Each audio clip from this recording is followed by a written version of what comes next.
What's up, guys? You're watching Carson from the City, and welcome back to the fourth episode of Completing My US Typeset.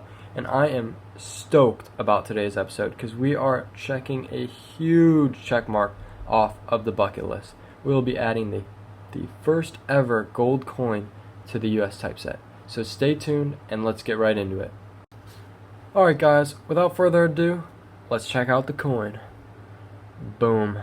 1926 Gold Quarter Eagle, graded Mint State 64 by PCGS.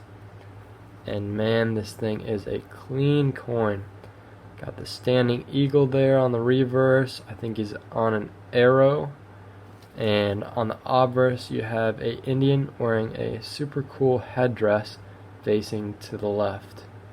Now the detail on this coin is super crazy. Oh yeah, and one of the special things about this coin is that the design is actually sunken into the coin, if you can tell, which is definitely not normal for US coins. I think this is the only incused design on a US coin, of course sharing it with the $5 Gold Eagle coin. But yeah, super different.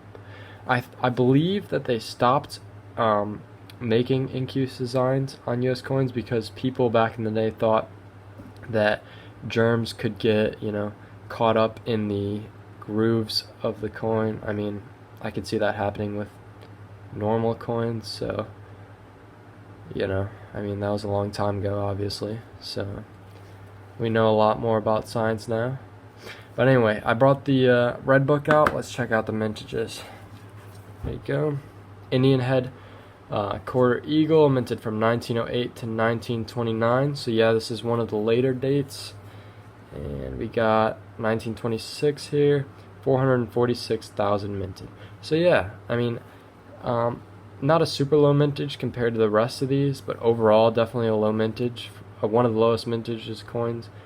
One of the low mintage coins that I own. Sorry, English is hard. So yeah, and I'll tell you guys in a second why that mintage is kind of hard to go off of. So the reason they call this pre-33 gold, I'm sure some of you know and some of you don't, is because of the Gold Confiscation Act in 1933, where Roosevelt sort of ordered everyone to hand in their gold coins. I believe you were able to keep $100 of gold coins, which was equivalent to about 5 troy ounces, and also numismatic coins were sort of left out of the mix. You didn't have to turn those in, and as well as some gold that was in different jewelry and vintage stuff like that.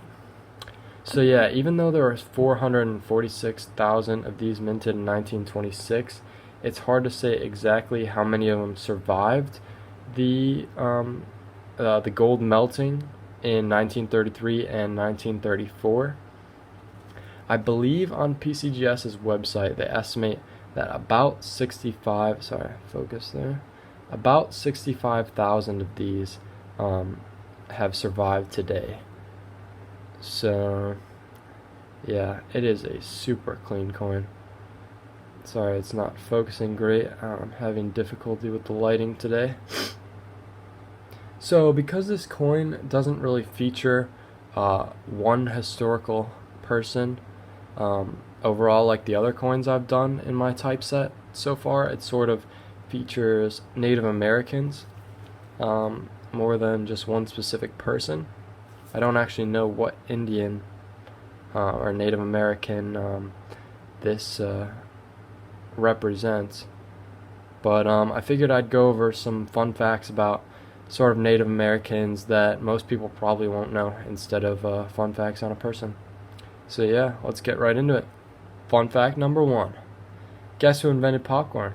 Yep, that's right, Native Americans did. So next time you grab a handful of that tasty treat, remember, it's not just Orville Redenbacher you should be thanking. Fun fact number 2. If you're a hockey fan, you may be unaware that you have the Sox, Foxes, and Assiniboine, not sure that I pronounced that right, but people to thank. They were among the Native American tribes who played a game called shinny, In shinny, a buckskin ball was hit down the field using a curved stick. In winter months, the game was played over ice. White settlers took note, and over time, shinny developed into the modern sport we know today called hockey. Fun fact number 3. The bald eagle on the U.S. national emblem is actually the Iroquois bald eagle. Fun fact number 4. The sequoia tree is named after the Cherokee leader Sequoia, who helped create an alphabet for his people. And last but not least, fun fact number 5. More than half of the U.S. states today have names based on Native American languages. Based on the Native American language. Like Connecticut, Utah, and Kentucky, for example. One thing that surprised me when looking at learning all these, and maybe it shouldn't have, but I didn't realize how many things in general were actually passed down in our normal culture today from Native Americans. In school, it seems like I was always taught that we pretty much ignored Native American cultures, and in a big way it seems like we did, but so much of our language, sports, plants, and even names of our states are the way they are because of Native Americans. For instance, I totally thought our bald eagle was drawn up by some member of Congress, not sort of borrowed from a Native American tribe. It's super cool to me. Obviously, when I was picking out these 5 fun facts for the video, I read over probably hundreds, and if you guys want to check it out, definitely look up some fun facts about Native Americans. I'm sure you'll find plenty that you didn't know, or thought America made from the melting pot or something. Anyway, guys, I can't begin to tell you how much I love this coin. I mean, it is just beautiful, and it's being my first pre-33 gold, and I couldn't be happier. But I'm pretty sure I've watched every single YouTube video on pre-33 gold at least twice now because I love it so much. Just holding that history in your hands, it's so, I don't know, out of pocket for me to picture someone going down the street with this and buying whatever they were buying, whether it was groceries or using it to pay for as part of a car payment or something. It's just it's crazy to me. But I mean, even thinking about all the world events that this coin has been through, I mean, any of these coins, but 1926, that's definitely the oldest here. It's so amazing, and I hope every one of you will get the chance to own pre-33 gold at some point.